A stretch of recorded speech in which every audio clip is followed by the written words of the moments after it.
यात्रा के संयोजक सिया साहब, हमारे साथ हाउस में जो विधायक बंधु कुलदीप शापणी जी, धर्मेंद्र मोची जी, अभिषेक महर्षि जी, बिहारी जी, संतोष बावरी जी, मंजीत चौधरी जी, सुमित गोदारा जी और राम प्रताप कासमिया जी, पूर्व मंत्री जो अभी पार्टी में वापस आए हैं, डॉक्टर सुभाष मेरिया जी और डॉक्टर राम प्रताप जी, हमारे साथ में इस क्षेत्र के दोनों पूर्व विधायक जिन्होंने कोई भी काम में कोई कोर कसर नहीं छोड़ी और हमारे दाएं और बाएं रहे हमेशा, श्री अभिषेक मटोरिया और श्री संजीव बेनीवाल जी।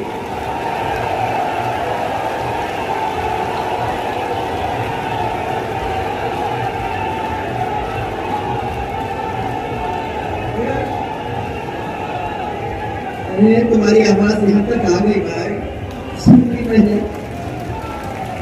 सभी मंच के ऊपर उपस्थित पूर्व सांसद, सभी पूर्व विधायक, सभी जनप्रतिनिधि और सभी मेरे कार्यकर्ता बंधु और मेरे सामने बैठे हुए हमारे इस क्षेत्र का एक पूरा जोरदार परिवार, हमारी माताएं, बहनें, बुजुर्ग, भाई, जिन्होंने हमको 2003 से लेके आज तक एक ऐसे बंधन के अंदर बांध रखा है, एक परिवार के रूप में मजबूती के साथ जिस तरीके से खड़ा है, उन सबको मेरा बहुत सारा प्यार और मेरा बहुत बहुत प्यार।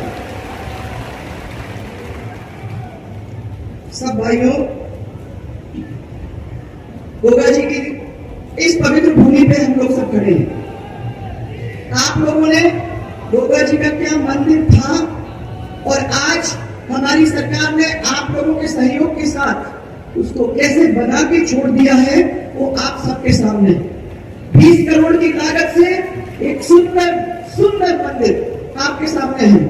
और आप जो मेरे को तब कहा करते थे कि दूर दूर से लोग आते हैं, 5 प्रदेश से लोग इस प्रदेश के अंदर आते हैं, यहाँ दर्शन करते हैं और हम लोगों को नीचे देखना नहीं है, एक ऐसा भव्य और सुंदर मंदिर यहाँ बना के रख दो ताकि जब 5 प्रदेश के लोग बाहर से आएंगे तो हमारी सबकी इज्जत उसके साथ भी बनेगी।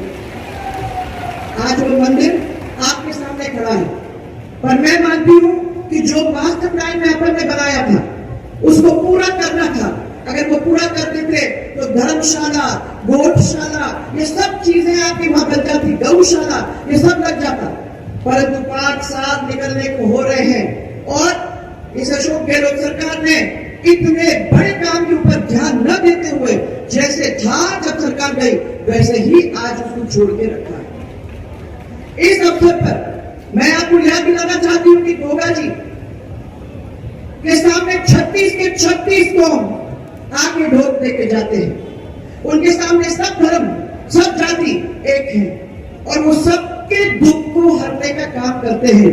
यह है गोगा जी का अमृत और उनके दर्शन करने में हम लोग अपने सब दुख और दर्द छोड़ के चले जाते हैं।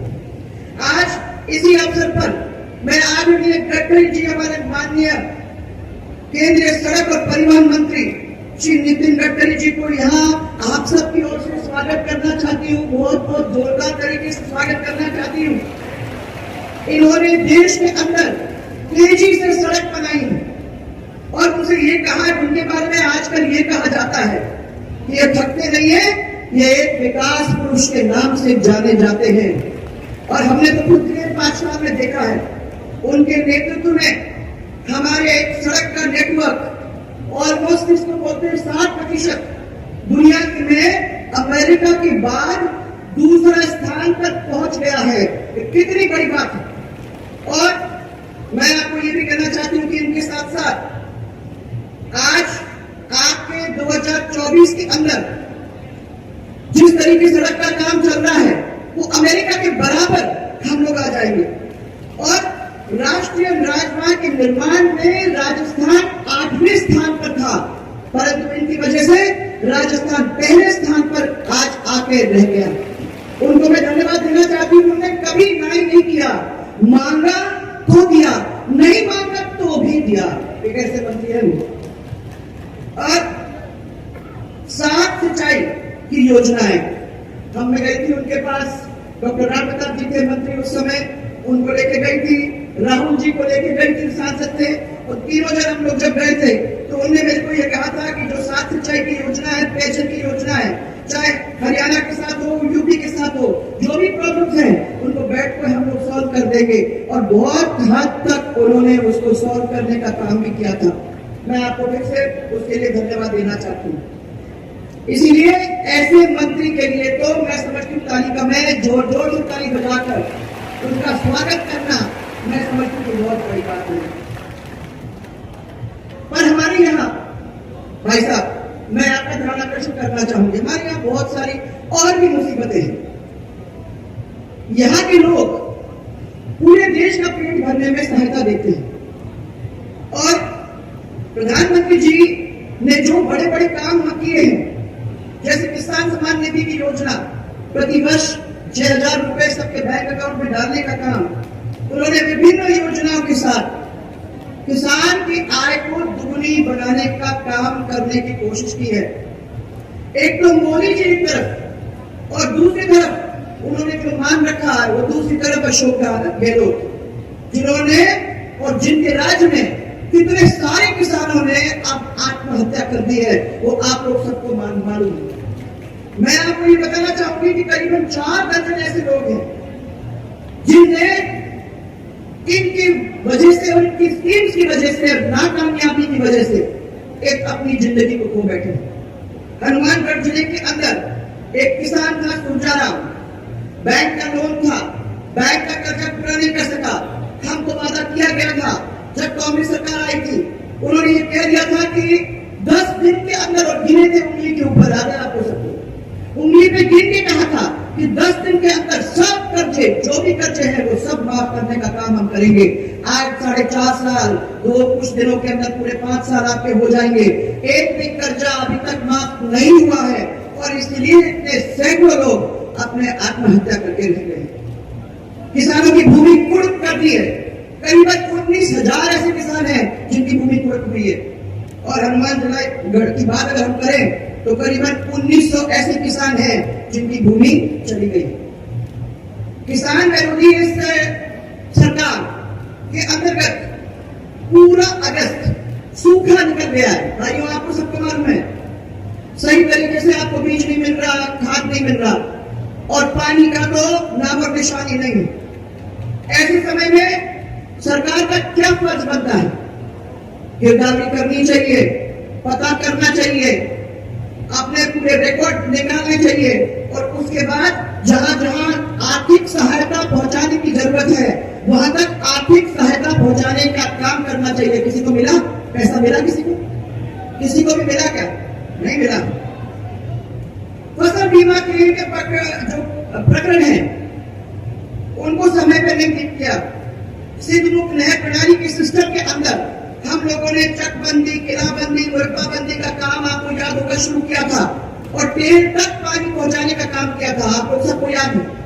और इसके साथ साथ इसकी चोरी रोकने का काम हम लोगों ने किया था।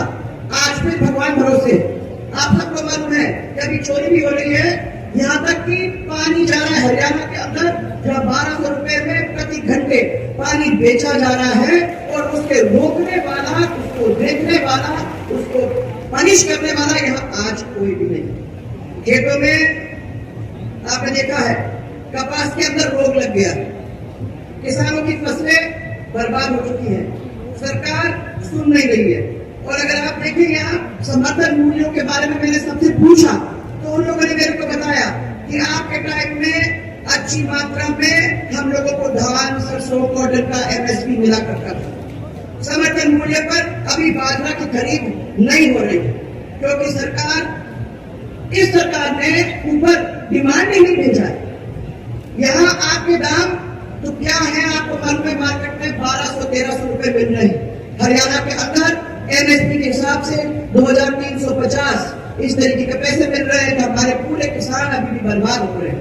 इन लोगों ने बाजरा जो पौने दाम में बेचने पे विवश हो गए हैं। ये आपके किसानों की हालत है। मैं एक ही और चीज के ऊपर आपका ध्यान आकर्षित करना चाहूंगी, और ये माताएं बहनें, हमें बहुत चिंता है।